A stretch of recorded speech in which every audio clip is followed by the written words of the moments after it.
All India organisation का chemist and druggist और उत्तरांचल औषधि व्यवसाय संघ के ऑल इंडिया केमिस्ट के आह्वान पर आज विधानसभा क्षेत्र के लगभग 2360 केमिस्टों ने अपना व्यवसाय को पूर्ण रूप से बंद रखा और सरकार की ऑनलाइन नीति के खिलाफ प्रदर्शन कर पुरानी सब्जी मंडी चौक पर धरना दिया और सभा को संबोधित भी किया। मरीज दवाओं को लेने के लिए इधर उधर भटकते दिखाई दिए।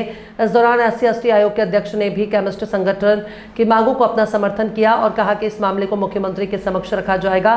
वहीं उत्तरांचल औषधि महासंघ के जिला और नगर अध्यक्ष मनीष अग्रवाल ने बताया कि केंद्र और राज्य स्तर पर इसकी शिकायत की गई थी।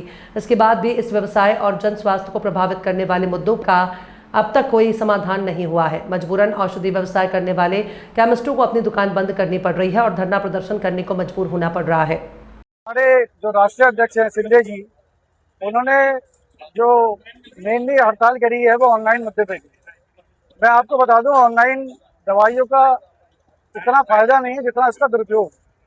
हमारे छोटे छोटे बच्चे जो मन प्रभावी दवाइयाँ होती हैं उसे AI जनरेट कर इस पर पर्चा जनरेट करके उसे मंगाते हैं और उसका गलत इस्तेमाल नशे के रूप में करते हैं। बदनाम हम सब जितने भी केमिस्ट भाई लोकल के होते हैं वो सब होते हैं। जैसे कि एक हमारे यहाँ अबॉर्शन के लिए किट आती है, MTB किट। हमारे यहाँ वो प्रतिबंधित नहीं है, लेकिन उसे बेचने के लिए बड़े नॉर्म्स हैं कि जैसे पर्चा किसी भी DGO का पर्चा होगा, वो हम उस पर्चे को हम उसकी जेरॉक्स कॉपी रखेंगे, उसे पक्का बिल काट के देंगे, उसे कैसे खाना है वो उसे लेडी डॉक्टर ही बताएगी। लेकिन क्या है, AI जनरेटेड पर्चे से हमारे देश की बच्चियां उस किट को मंगा रही है और उसका गलत इस्तेमाल कर रही है, उसका बहुत दुरुपयोग हो रहा है। हमारे देश की जो युवा पीढ़ी है वो मन प्रभावी दवाइयों का गलत इस्तेमाल करके नशे के आदी हो रहे हैं। ये हमारे युवा पीढ़ी को बर्बाद कर रही है। इसीलिए हमारे राष्ट्रीय अध्यक्ष JS चंद्र जी ने राष्ट्रव्यापी बंद की आह्वान किया। हमारी मांग सिर्फ ये ऑनलाइन फार्मेसी के विरोध में है। कोविड कार्यकाल के अंदर क्या था कि लोगों को घर से निकलने की छूट नहीं थी, पर्चा डॉक्टर ऑनलाइन देख रहे थे, तो सरकार ने क्या करा था कि अपने एक विशेष शक्तियों का इस्तेमाल करते हुए एक नियम पास करा। उन्होंने ऑनलाइन पर्चा, ऑनलाइन दवाइयों की डिलीवरी कराई, लेकिन उस समय महामारी थी। हम कहते हैं कि देश में ऐसी दिक्कत ना आए, लेकिन आज वो महामारी जा चुकी है। अब इस चीज़ का बहुत दुरुपयोग हो रहा है, ये बंद होना चाहिए। अगर हमारी आवाज़ अभी नहीं सुनी गई तो जैसा भी हमारे राष्ट्रीय अध्यक्ष जी का निर्देश होगा हम वैसे ही आगे बढ़ेंगे। हमारा जिला और प्रदेश पूर्ण रूप से बंद। व्यापार मंडल के अध्यक्ष होने के साथ साथ मैं एक व्यापारी भी हूँ और व्यापारी आज ऑनलाइन का दर्द समझ सकता है।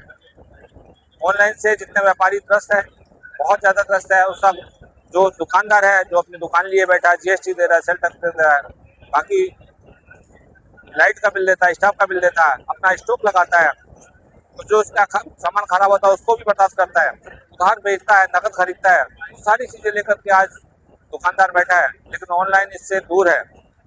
ऑनलाइन वाले का जो है नुकसान दुकानदार को झेलना पड़ रहा है।